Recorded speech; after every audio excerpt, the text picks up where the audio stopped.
Bonjour à toutes et à tous, merci de nous rejoindre sur CGP TV, une nouvelle émission consacrée au PER, plus exactement au PERIN, PER, du nouveau sur la gestion à horizon. Vous savez tous que le PER permet cette gestion qui est une gestion encadrée dans le cadre de fonds profilés, prudents, équilibrés ou dynamiques. Le PER qui s'envole en matière en tout cas on va dire de collecte, plus de 11 milliards au dernier comptage. Donc une très fort succès et les pouvoirs publics sont d'ailleurs très très satisfaits. Pour parler de cette gestion à horizon, parce que c'est ce qui nous occupe aujourd'hui avec UAF, Life Patrimoine et Fidelity International. Donc je suis avec Jérôme Lamarque. Bonjour. Charles. Jérôme, écoutez, vous êtes directeur commercial, je le rappelle, du UAF Life Patrimoine. Et Christophe Fernandez, bonjour Christophe. Bonjour, merci d'être avec nous, directeur commercial chez Fidelity International. Donc nous allons, comme je le dis, parler de gestion financière. Alors tout de suite, Jérôme Lamarque, au niveau du UAF Patrimoine, est-ce que les chiffres sont bons? Je parlais de chiffres de marché qui est, bon, bah oui, qui marchait bien. Est-ce que chez vous, c'est la même chose, que vous êtes satisfait aujourd'hui? Oui, absolument. Et c'est d'autant plus remarquable pour nous que ce n'est pas un terrain sur lequel le UF Life était historiquement extrêmement présent. On a distribué des PERP, on a distribué des Madelins, mais ce n'était pas nos terrains de jeu préférés. On a lancé, grâce à Spirica, un PER un peu tard d'ailleurs par rapport aux autres, parce qu'il est sorti il y a un peu plus d'un an, c'était à la rentrée 2020. Et pour vous donner des éléments chiffrés, ça fait un peu plus d'un an, on est déjà à 4000 paires qui ont été vendus chez UF Life Patrimoine. Donc c'est effectivement une activité qui, encore aujourd'hui à côté de l'assurance vie, est mineure, mais je pense qu'il va prendre de plus en plus de place et on voit effectivement une montée en puissance qui est assez, à laquelle on ne s'attendait pas, pour être clair. D'accord, ça c'est intéressant de le savoir. Donc des paires vendues par, évidemment, je le rappelle, pour UF Life, par des conseillers en gestion de patrimoine qui ont trouvé donc une certaine appétence à ce produit. Oui, tout à fait. C'est vendu par les conseillers en gestion de patrimoine parce que nous, on ne fait rien d'autre. Donc, c'est notre seul canal de distribution. C'est intéressant parce que ça n'avait pas été le cas des anciens produits, notamment pour parler du PERP. Il y avait eu un démarrage difficile auprès des filières patrimoniales. Donc, mais pour vous donner un éclairage quand même, ça c'est des informations qu'on a avec Spirica, notre actionnaire, et qui a fait notre PER et qui en fait pour effectivement d'autres canaux de distribution. Et en revanche, on voit en termes de volumétrie que la vente sur Internet est assez impressionnante. Et peut-être plus que par les CGP, même si ça marche bien. D'accord, donc c'est important à retenir. Et vous, chez Fidelity, Christophe, vous êtes fournisseur de fonds, on va dire ça comme ça. Est-ce que vous voyez, par rapport au PER, est-ce que vous ressentez cette dynamique? Alors, cette dynamique, elle est puissante. Nous, on la constate parce que déjà, historiquement, Fidelity, c'est un acteur majeur de l'industrie de l'asset management, mais surtout sur la retraite. Au niveau mondial, on est un acteur vraiment très présent aux États-Unis. On représente à peu près un quart du marché de la retraite aux États-Unis et on voulait importer ça, et on veut importer ça sur le marché français. Et il est vrai que le PER est bien né, on s'en rend compte parce que historiquement, entre la retraite et l'assurance vie, les CGP avaient pour habitude de faire plus d'assurance vie. Et aujourd'hui, on a un vrai véhicule qui se met à côté de l'assurance vie, qui est le PER, avec une offre financière, on va le voir après, très large, ce qui n'était pas le cas avant.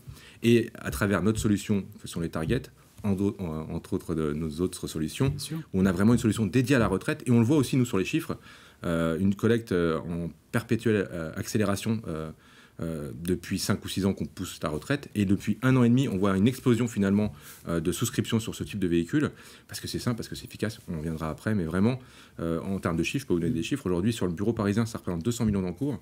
Et sur l'année dernière, on a collecté 50 millions. Et notre année fiscale se finit en septembre chez Fidelity. Et depuis fin septembre, on a déjà collecté 8 millions sur cette solution-là, sachant que c'est que des petits montants, c'est que des petits versements. Donc ça représente beaucoup de clients finalement. Et comme disait Jérôme, pour UF Life, vous avez été agréablement surpris. Vous pensiez que finalement ce serait plus lent et vous avez été agréablement, oui. Non, en fait, UF Life nous a suivis dans cette démarche-là, et je les remercie aujourd'hui. Ce qu'il y a de bien dans leur nouveau produit, c'est qu'on peut associer ma solution avec d'autres solutions, ce qui fait qu'on a une capacité de diversification très grande dans le cadre du UF Life, et évidemment on commence à avoir des flux aussi chez eux. Très bien. Alors Jérôme Lamarque, comment on peut expliquer un tel succès? Caractéristiques propres du produit, bon timing maintenant, parce que la retraite c'est peut-être plus important qu'avant, peut-être pas d'y penser, mais en tout cas de la préparer et de se dire il va peut-être falloir que je fasse quelque chose par moi-même. Je pense qu'il y a deux facteurs. Il y a déjà effectivement, comme vous le disiez à l'instant, je pense que le fait de se poser la question de comment je vais compléter la préparation à ma retraite de manière complémentaire par rapport au régime obligatoire, je pense qu'il n'y a plus de doute et tout le monde en voit bien l'utilité. On sait très bien qu'il y a une réforme qui va encore nous arriver dessus. Donc bon, voilà, c'est rentré dans l'air du temps. Je pense que les gens se posent moins la question. Je pense que ce qui fait la vraie accélération du PER, et je parle sur le marché, pas forcément chez nous, c'est qu'il y a pour moi une caractéristique, enfin il y en a deux. La première caractéristique très forte, c'est qu'on n'est plus obligé de sortir en rente. Et ça, c'est quelque chose, c'est une vraie réticence, j'ai l'impression, auprès du client final, du souscripteur, de se dire, finalement, quand on commence à regarder quelle somme il faut épargner pour commencer à avoir des revenus de salaire, enfin de revenus, pardon, des compléments de revenus en rente, ça demande des efforts de capitalisation qui sont extrêmement importants. Le fait qu'on puisse maintenant en sortir en capital, je pense que c'est un vrai succès, et chez nous, on en reparlera tout à l'heure, c'est vraiment là-dessus qu'on accélère. Et puis un autre élément, parce que c'est long quand même la préparation de la retraite, on ne sait pas de quoi demain sera fait, et je pense que c'est aussi épargner sur une période aussi longue et renoncer à la liquidité, c'est compliqué. Le fait que le législateur ait rajouté une possibilité de sortie anticipée avec l'achat de la résidence principale, je pense que c'est aussi un élément qui a vraiment rassuré les Français, et ce qui explique aussi le succès de ce produit. Mais on le dit aussi, déjà, pour préparer votre retraite, commencez par acheter votre résidence principale. Donc finalement, le PER est là-dessus un vrai produit de retraite, puisqu'il permet de capitaliser sur des fonds, et aussi il permet d'acheter, finalement, d'aider à l'achat de la résidence principale. Donc c'est assez cohérent dans son ensemble, puisque la résidence principale, c'est aussi la préparation à la retraite. Puis il y a quand même un petit avantage successoral que vous vouliez nous rappeler. Oui. Sur l'écran, je pense que vous pouvez voir. Alors c'est pas tant forcément commenter ce slide, mais c'est juste comme on est sur CGP Télé et on s'adresse quand même à des professionnels, on s'est rendu compte qu'il y avait une subtilité dans la fiscalité successorale du PER qui était perçue par la plupart de nos clients CGP, mais peut-être pas encore par tous. Et je pense que c'est important de profiter de cette émission pour le rappeler. Astuce. En fait, la grande différence, comme dans les contrats d'assurance vie, il y a deux traitements fiscaux. Il y a le 990i et il y a le 757b. Sauf qu'en assurance vie, ce qui fait la différence entre l'un ou l'autre régime, c'est la date des versements sur le contrat. Si on verse avant 70 ans, on rentre dans le régime 990i. Si c'est après 70 ans, c'est 757b. Dans le PER, c'est pas la date du versement qui va compter, c'est la date du décès. Alors, pour construire une stratégie patrimoniale, c'est quand même moins pratique, parce que c'est difficile. L'APA n'est pas placée au même endroit. Et donc, si effectivement le souscripteur du PER décédé avant ses 70 ans, les capitaux qui sont sur le PER seraient versés donc aux bénéficiaires selon le régime du 990i. C'est-à-dire qu'avec les abattements de 152 500 €. Absolument, voilà. Absolument. Et en revanche, si le souscripteur décédait après 70 ans, et même si, par définition, les sommes ont été forcément versées avant, c'est quand même le régime, c'est le 757b qui va venir à s'appliquer. Oui. Donc il faut bien l'avoir en tête. Oui, ne pas dire que c'est la même chose en matière de succession. Il y a bien un avantage successoral, mais c'est pas le même qu'en assurance vie. Il existe quand même, mais je pense que c'est important, et nous constatons aussi qu'il y a beaucoup d'incompréhension ou d'hésitation sur ces deux. Donc c'était bien de pouvoir le rappeler. Là aussi, une petite remarque par rapport à ça, notamment par rapport à la question de la résidence principale, par rapport à est-ce que ça, selon vous, tout ce qu'a dit Jérôme sur l'intérêt finalement que peuvent porter les épargnants aujourd'hui sur le PER. Les épargnants, nous on a fait une étude chez Fidelity qui est sortie il y a quelques mois maintenant, où on analysait justement le terrain, à savoir des CGP aux courtiers, aux banques, aux assureurs, qu'est-ce qu'ils pensaient aujourd'hui du PER. Et il s'avère que c'est des éléments nouveaux sont venus. Il y a l'aspect fiscal évidemment qui est intéressant sur les versements, qui n'est pas neutre, mais surtout le fait qu'aujourd'hui la qualité de l'offre est vraiment au rendez-vous, ce qui n'était pas forcément le cas avant. Encore une fois, je reviens sur la capacité des assureurs à créer des produits qui sont innovants, et on va le voir après. Et je pense que ça aussi, ça aide à capter des gens qui n'étaient pas prêts à faire de la retraite parce que les produits étaient un peu différents. Et puis, si on se rappelle bien des gens qui ont fait de la retraite dans le passé, c'était beaucoup de fonds euros. Et aujourd'hui, on le sait bien que le fonds euro est un vrai problème quand on a du temps devant soi. Et donc aujourd'hui, avoir la capacité d'aller chercher des véhicules qu'on ne trouve pas ailleurs est aussi un vecteur de collecte ou d'intérêt pour les clients finaux et aussi pour les intermédiaires qui poussent ces solutions-là. D'accord. Vraiment, je pense que le PER est vraiment le véhicule de l'avenir. Alors justement, ce PER est dédié au CGP. Comment vous démarquez? Parce que c'est vrai qu'il y a, vous le disiez tout à l'heure, les produits n'étaient pas, à l'instant, pardon, les produits n'étaient pas forcément d'une très grande qualité. Là, on est sur des produits patrimoniaux de belle qualité, c'est-à-dire en tout cas qui permettent de faire énormément de choses, notamment en gestion de financière. Vous, quel est votre... ce produit est dédié au CGP, comment vous démarquez aujourd'hui sur ce produit? En fait, on a fait quelque chose de tout simple qui s'est avéré être extrêmement innovant. C'est qu'on est allé au bout de la logique sur... On a pris finalement Version Absolue, qui est notre best-seller en assurance vie. On a fait un copier-coller, notamment pour la partie dont tu parlais, Christophe, à l'instant, annexe financière. C'est exactement la même annexe financière sur la partie vie ou retraite. Il n'y a pas de raison, parce que c'est un contrat retraite, d'avoir une annexe, si vous me permettez l'expression, au rabais par rapport au contrat d'assurance vie. Donc on est allé au bout de la logique, c'est exactement la même annexe financière. On a, je ne les ai pas tous comptés, mais on doit avoir 600 OPC.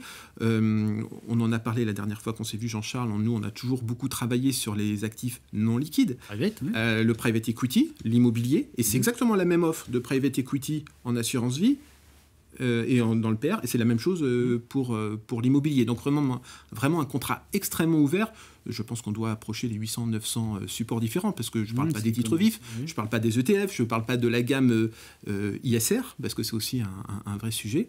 Et donc, effectivement, je pense que ça, c'est déjà assez innovant, le fait d'avoir vraiment un contrat extrêmement ouvert, plus le sujet, je pense qu'on va aborder dans un instant, sur les gestions pilotées. Sur les gestions pilotées. Mais je reviens donc sur le private equity, ça a un sens, c'est vrai qu'on l'a déjà dit, c'est intéressant, c'est important de le répéter, ça a un sens quand même aujourd'hui, de pouvoir mettre ce type de fonds, ce type de support dans des produits par définition longs. Absolument. Déjà, j'étais convaincu, et c'est bien l'objet de notre dernière discussion, j'étais convaincu sur l'intérêt de mettre du private equity en assurance vie. Dans un PER, ce n'est que plus fort. Parce que comme par définition, on est sur des temps d'investissement extrêmement longs, le fait d'avoir effectivement des horizons d'investissement sur le private equity, on est quelque part entre 8 et 10 ans, souvent 8 ans sur les produits qu'on a référencés. C'est extrêmement confortable, effectivement, pour l'assureur, pour l'asset manager, et puis pour le souscripteur. Effectivement, c'est un moyen d'avoir des performances supérieures au fonds euro, on peut le dire comme ça, supérieures au fonds euro, et effectivement avec une certaine visibilité par rapport à d'autres classes d'actifs. Donc oui, je pense que c'est effectivement sur ce... Alors justement, avant de venir sur cette gestion à horizon, parce que finalement vous pouvez faire un mix entre private equity et gestion à horizon, enfin vous pouvez faire une allocation d'actifs globale, on parle des deux. Sur le private equity, est-ce que déjà d'abord ça fonctionne? Est-ce que les CGP collectent sur le private equity, sur le private? Voilà, je pense que le travail dynamique en tout cas. Sur notre travail de pédagogie est en train de porter ses fruits, parce que effectivement on le voit dans la collecte, dans le top 50 des UC qui collectent le plus. Effectivement, on commence à avoir l'apparition de fonds de private equity. Pour vous en citer un qui a en plus une exclusivité, donc j'en profite. On a une exclusivité avec Ardian, et donc effectivement c'est un produit assez exceptionnel, et les CGP ne s'y sont pas trompés, et c'est un produit qui commence à compter dans notre collecte. Et comment on gère la liquidité avec le private equity? Alors la liquidité, elle n'est pas, vous allez me dire, c'est pas de l'assurance vie par définition, mais enfin il y en a quand même un peu, parce que pour acheter la résidence principale ou sortir en cas de coup dur, il y a 5 cas de sortie anticipée. Il y a une gestion spécifique, vous avez réglé cette oui, bien sûr. En fait, le problème était déjà réglé avec l'assurance vie, parce que comme vous le disiez à l'instant, effectivement, là, la liquidité, il faut la gérer, donc c'est exactement les mêmes règles. En fait, il y a 2 cas de figure. Le premier cas de figure, c'est si effectivement on a un fonds qui a une durée déterminée. Donc je le disais tout à l'heure, c'est souvent une durée de 8 ans. Donc là, en l'occurrence, alors je vais prendre la règle sur l'assurance vie, parce qu'on va comprendre que c'est la même chose sur le PER. En assurance vie, en fait, nos clients ne peuvent pas en sortir. C'est-à-dire qu'ils ne peuvent pas en sortir, sauf rachat total du contrat. Donc finalement, si, ils peuvent en sortir. Mais s'ils ont des fonds de Christophe et puis 10-20% de private equity qui veulent faire un rachat, on va dire, prends sur les fonds plus liquides de Fidelity, tu ne pourras pas faire le rachat sur cette partie private equity. Si notre assuré, notre souscripteur a besoin de récupérer tous ses capitaux, il en a la possibilité en faisant un rachat total. Deuxième cas de figure, si c'est un fonds evergreen, effectivement, il y a des fonds de private equity et ils font des investissements, et quand un investissement s'arrête, ils repartent sur un autre. Et donc voilà, donc c'est un fonds, on pourrait, ce que j'ai dit evergreen en bon français, on pourrait dire perpétuel, c'est beaucoup plus simple.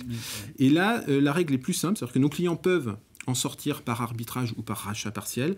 En revanche, comme pour les fonds qui ont une durée déterminée, pendant les 5 premières années, il y a 3% de pénalité. Donc effectivement, l'assureur joue le jeu de mettre du private equity en assurance vie ou dans un PER et de jouer le jeu de la liquidité. En revanche, j'ai envie de dire, dans un souci pédagogique, on a mis des pénalités de sortie pour bien que le souscripteur comprenne que c'est pas la même chose d'en sortir que de sortir du fonds euro, que de sortir d'OPC plus classique. Mais encore une fois, l'objectif, c'est le long terme, c'est la retraite. Donc, effectivement, c'est pas fait pour faire de l'arbitrage. Ouais. Alors, Christophe Fernandez, effectivement, à côté de... on a un petit peu insisté sur le private equity, parce que je pense que c'est important de dire sur du temps long. Mais aussi, le temps long, c'est la gestion à horizon, par définition. Hein, donc, avec des fonds prudents, des fonds équilibrés, des fonds dynamiques. Donc, vous avez une gamme, vous parlez, vous l'avez évoqué tout à l'heure, la gamme Target. Présentez à nous cette gamme et pourquoi elle s'insère bien, finalement, dans le cadre du PER. Alors cette gamme, elle est très simple à comprendre pour tout le monde, pour le client final, pour l'intermédiaire, pour l'assureur. Pour simplifier, c'est un OPCVM classique, donc une liquide, on l'a évoqué, avec un horizon indiqué sur le produit. Et cet horizon correspond à l'âge de la retraite du client. Et en général, on a le temps. Et ce qui fait la performance, c'est le temps. Donc prenons un exemple. Les targets sont de 5 en 5, donc ça va de 2025 jusqu'à 2060. Donc, si votre client part à la retraite en 2050, Fidelity, vous déléguez cette partie de cette gestion à cet OPCVM-là, de 2050. Et nous, ce qu'on va faire, on va investir sur les marchés à travers des actions. Et au fur et à mesure du temps, on va sécuriser avec des obligations européennes et du cash. L'idée, c'est qu'à terme, il n'y ait plus de risque. C'est souvent ça le problème, parce que quand on fait de la retraite, c'est le temps long, mais il faut suivre ce client jusqu'à son terme. Et donc, les fluctuations de marché, on ne les suit pas forcément tous les jours pour tous ces clients. Nous, on va tout gérer. Alors évidemment, il y a beaucoup de granularité à l'intérieur de ça. Donc quand je parle de fonds actions, on va dupliquer des fonds de Fidelity pour ne pas cumuler des frais. Le niveau de risque du produit baisse, donc suit l'intérêt du client. Les frais baissent. Et l'idée, évidemment, c'est que quand le client arrive à la retraite, 100% sécurisé. Le cas de 2020 est un cas édifiant. Les marchés ont fait moins 40 en 2020. Le target 2020, il a fait 0. C'est ça qu'on veut sur ce type de produit. C'est ne pas prendre de risques en fin de vie. On va prendre des risques en début de vie parce qu'on a le temps. Et nous, on va sécuriser au fur et à mesure du temps. Et encore une fois, c'est simple, c'est efficace, ça fonctionne. Ça fait des années qu'on pousse ça auprès des partenaires. Et on se rend compte que pour des petits montants, parce qu'on a dit qu'il y avait une offre très large dans les contrats PER maintenant, mais quand on fait une prime de 50 € ou de 100 € par mois, est-ce qu'il est important de faire une allocation d'actifs avec toutes les solutions qui sont proposées? Je ne crois pas. Je pense qu'il faut déléguer justement avec une solution simple, efficace et encore une fois lisible à la fois pour le client final, pour l'intermédiaire financier et pour l'assureur. Donc Target respecte évidemment l'arrêté, les critères de l'arrêté concernant les phases de désensibilisation. Exactement. De désensibilisation au risque. Elle est beaucoup utilisée. Je ne sais pas si vous avez parlé CGP. Comment est utilisée cette gamme Target? Ou est-ce que vous préférez quel intérêt? Alors, on le comprend bien, mais est-ce qu'ils ne préfèrent pas faire de l'allocation d'actifs eux-mêmes? Est-ce qu'on arrive à des mix? Comment ça se passe aujourd'hui, Christophe? C'est-à-dire qu'effectivement, les CGP, parce que c'est leur... pour certains d'entre eux, en tout cas, c'est vraiment leur valeur ajoutée, c'est ce qu'ils mettent vis-à-vis de leurs clients, c'est effectivement leur capacité à faire des allocations d'actifs vraiment sur mesure.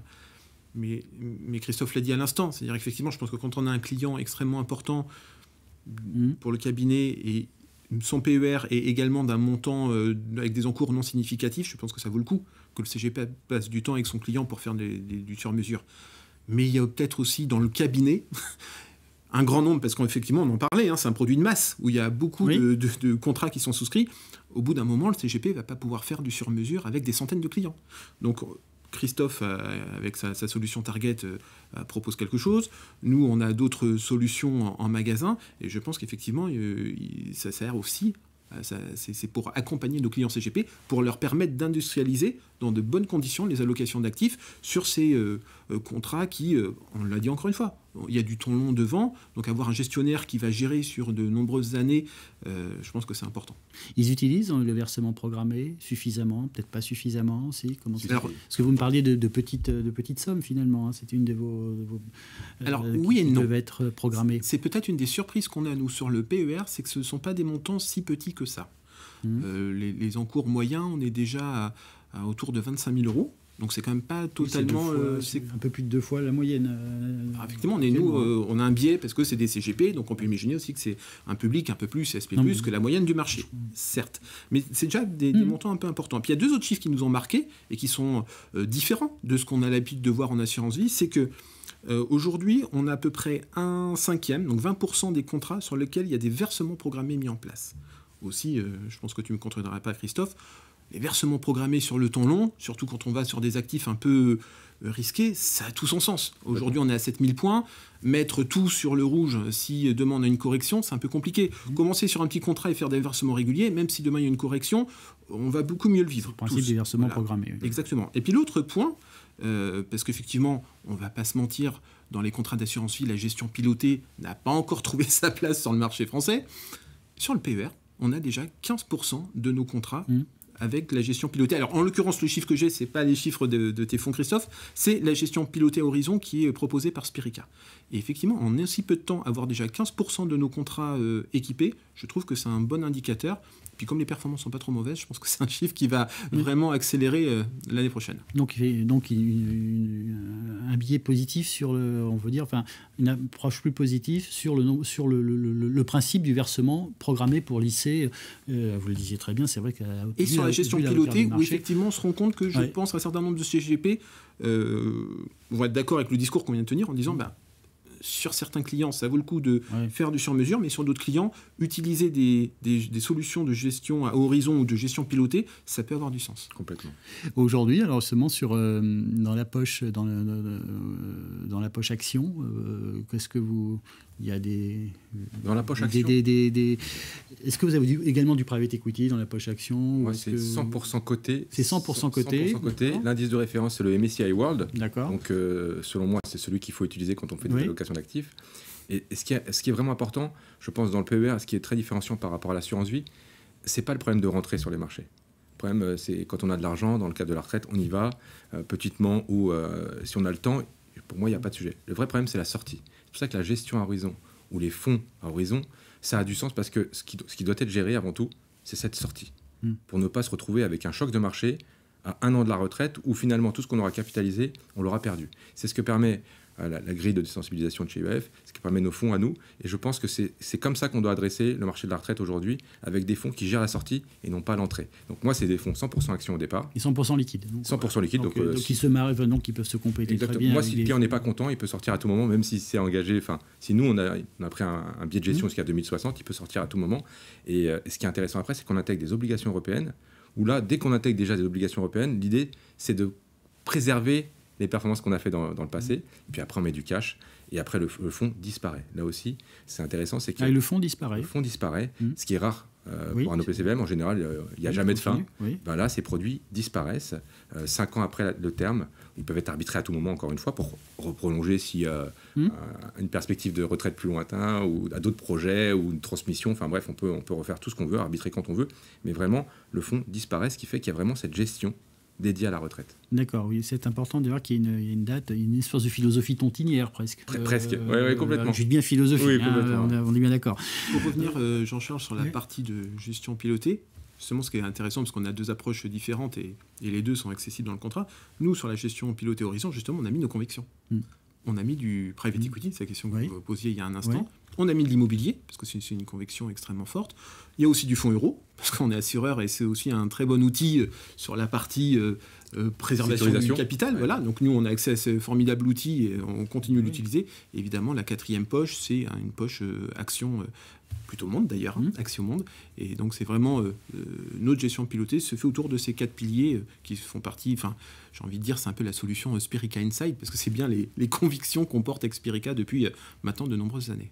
Et alors, je me retourne un peu vers les marchés, parce qu'on est à l'aube de 2022, quelques prospectives, l'exercice le plus difficile. Non, Jean-Charles, c'est une question très intéressante et auquel je vais répondre de manière totalement politique.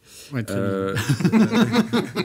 Ce qui est intéressant de savoir, justement, c'est si on parle de retraite, on ne peut pas s'amuser à faire des projections macroéconomiques à 6 mois, 1 an.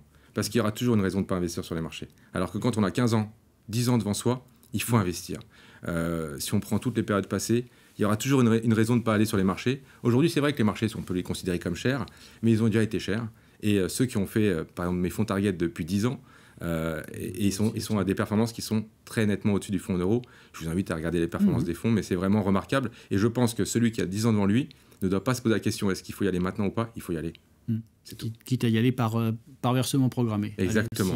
Exactement. Et justement, pour terminer, on parle beaucoup parce que c'est important. On parle beaucoup de stratégie climat, on parle beaucoup de fonds ISR, on parle beaucoup de fonds ESG. Tout ça est inclus dans ce PER aussi, et peut-être aussi dans votre gestion financière.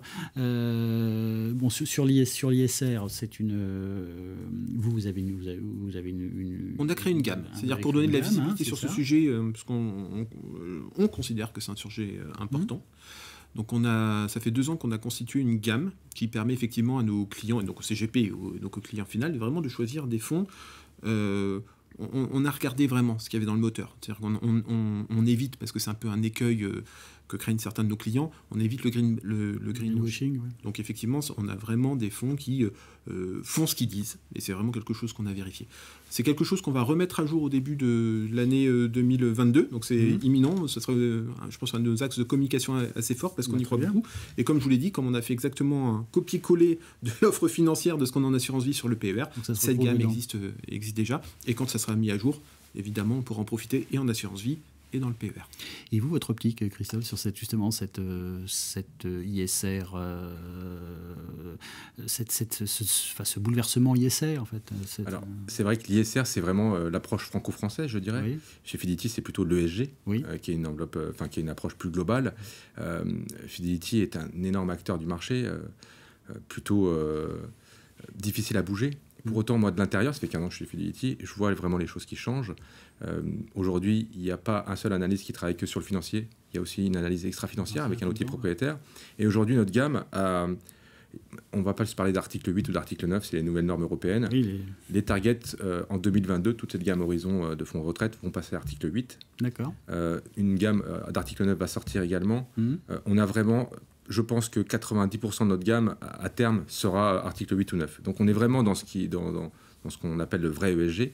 Et les labels, comme je vous le disais, nous, le marché français, nos véhicules sont vendus dans le monde entier. Donc on va avoir des labels Greenfin, on va avoir des labels LuxFlag, USR, pourquoi pas. Enfin bref, on essaiera de répondre à toutes les problématiques de marché. Mais il est vrai que cumuler tous les labels, c'est un peu confusant pour les clients finaux. Pour nous, c'est compliqué en interne d'expliquer quel est l'avantage de ce label par rapport à un autre. Mais déjà, article 8 ou article 9, c'est le premier pas, mais un pas significatif pour toute notre gamme de fonds chez Fidelity. Pour rappel, on a 190 OPCVM chez Fidelity. Et puis, article 8, article 9, c'est engageant. Donc, complètement. Là, on n'est pas de... Merci beaucoup. Merci pour ce tour d'horizon sur ce PER, sur cette nouvelle gestion à horizon, sur cette nouveauté dans la gestion à horizon. On vous attend sur l'ISR. Donc, vous disiez tout à l'heure que vous avez des communications à nous faire. Et puis, l'intérêt du private equity aussi, évidemment, dans le contrat du AF Life. Merci à tous les deux. Et j'espère à très bientôt sur CGP TV. Merci, Jérôme.